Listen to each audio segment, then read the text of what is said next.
It's amazing how different shit is now. And it hasn't been this way for a long time. It's been a very short time. Everybody has a phone in their pocket. It didn't used to be. You had a phone. Just a few years ago, nobody had their phone. It was just the phone. It was this thing, the phone, that was in a room in your house. And then you had to dial this fucking thing. There was a rotor, and you had to turn and go...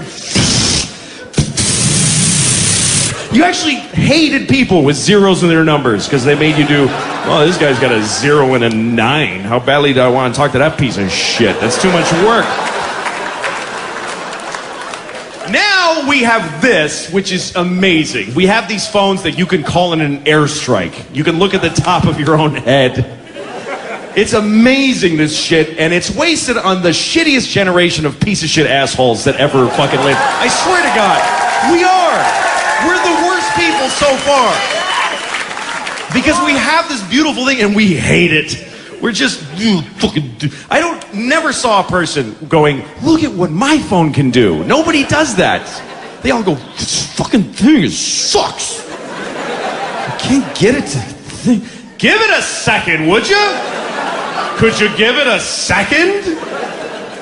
It's going to space. Can you give it a second to get back from space? Is the speed of light too slow for you, you non-contributing product sponge cunt? Can you just wait? Can you just take a little breath? Just wait for that picture of Axl Rose to get on your phone. Like it even fucking mattered what you were doing. Like it was even important.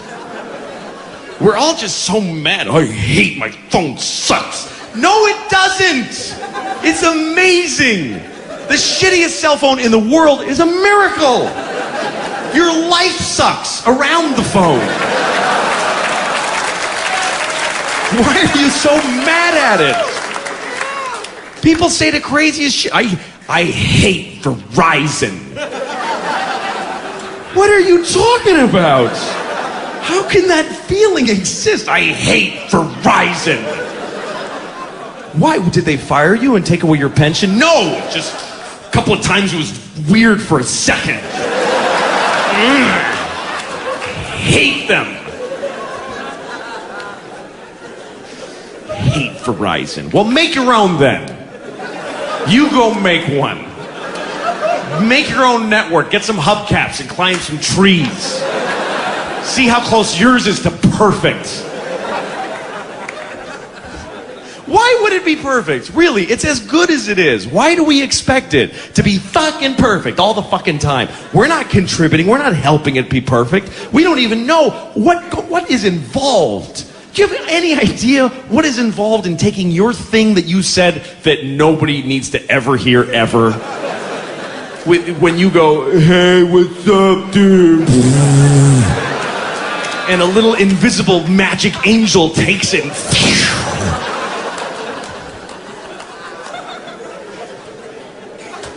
damn it. When did you send me that text? If I sent it to you a month ago, it's amazing whenever it gets to you. It's amazing. Whenever it gets to you in your chosen fucking font. It's incredible. I don't know, I'm not that old, I'm 41, but I'm still amazed at the shit in my life. I'm amazed at the shit in the world. I was on a plane once, like about a month ago, and they had high-speed wireless internet on the plane. And they had never done that before. They explained to us that we were like one of the first aircraft. And I opened up my laptop, and I'm online. I'm looking at YouTube and shit while we're flying. And then it broke down. And the woman says, I'm sorry, but we have to fix the internet, so it's down for the rest of the flight. The guy next to me goes, it's fucking bullshit. Like, dude, how does the world owe you something you didn't even know existed 30 seconds ago? People on planes are the worst. People on planes, they complain. They get off the plane, they come to your house, and they tell you about their whole flight experience. And they make it sound like it was fucking a cattle car in Poland in the 40s. They just make it, that was the worst day of my life. I had to sit on the runway for 40 minutes. That's a story in this country. That's a fucking hardship. That you had to sit on the runway People will listen to that story. They'll stop doing the dishes and turn around and go, oh my God, really? For 40 minutes? That's awful. You should sue them.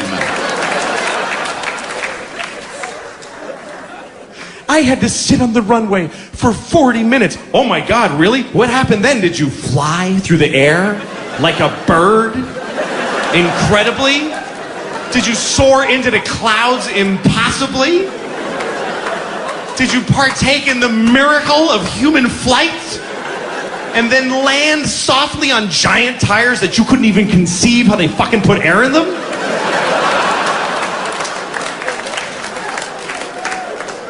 How dare you? Bitching about flying! I had to pay for my sandwich. You're flying! You're sitting in a chair in the sky! You're like a Greek myth right now. But it doesn't go back very far, and I sort of squishing my knees.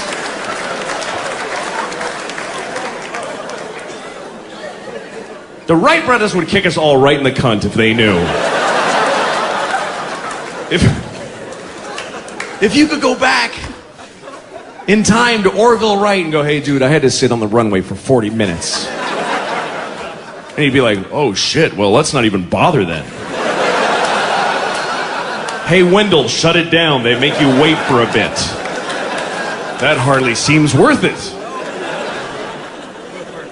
There's always delays. That's what everybody complains about. There's always delays when I fly. Really? Delays. It's too slow. Air travel's too slow. New York to California in 6 hours. That used to take 30 years to do that. And a bunch of you would die on the way there. You get shot in the neck with an arrow and you go, and you fall down. And the other passengers would just bury you and put a stick there with your hat on it and keep walking. And one of them would fuck your wife and have 3 babies. And all the old people would die. You'd be a whole different group of people by the time you got to California. Now you watch an Adam Sandler movie and you take a big runny dump and you're there.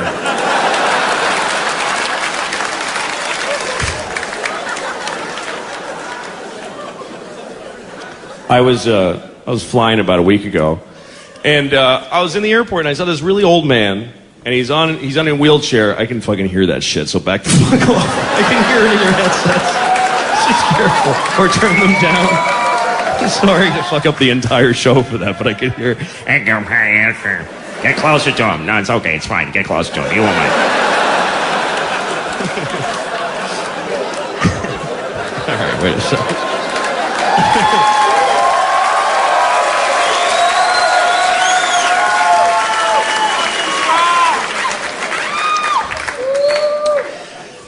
Okay, that's about where I was. Okay. That's right. I was in the airport. Just drenched right now. Totally drenched. It's like I peed. It's crazy.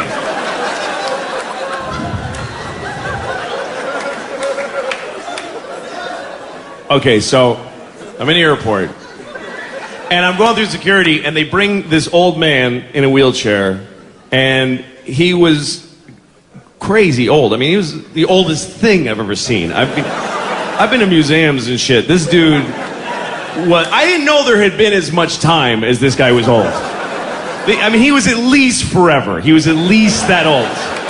Just tiny little Nosferatu hands and eggy head. Just one of those. So frail. It was like just the atmosphere was crushing him into a diamond. Just. And they're pushing him through, and I'm not the only. Like, he was parting the people because people were going, "What the fuck? That's crazy. He's really old." And they take him through security, and if you're really old or you're in a wheelchair, you can't go through the metal detector if you're in a wheelchair. So they take you to secondary clearance, which is far more stringent. Like, the oldest and feeblest people get the highest scrutiny. So they take him over there, and he doesn't even look good for Infinity. He's not even like he's this whole thing going. And they take him over, and they start checking him for weapons. Like, what do you got there, huh? Like, checking him. And they lift him, I swear to God, they picked him up gently out of the wheelchair by the shoulders, and he's standing between these two guys like this. And they're going, whoop, whoop, whoop. And I'm like, really? Is that the guy, fellas? You think that's the guy? You want to maybe let him go? Let him enjoy the last 10 seconds of his life doing something else? What is he gonna, even if he pulled it off, he deserves whatever he wanted, really. What is he gonna do? Even if he had a grenade, let him keep it. And I know what they'd say. They'd be like, well, where do you draw the line? This is the line. This guy right here, he's the actual line. It's very clear.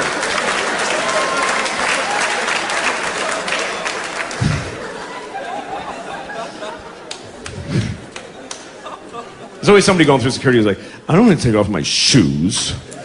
Stupid. I'm not a terrorist. Oh, that's right. We only make terrorists do that. I'm sorry.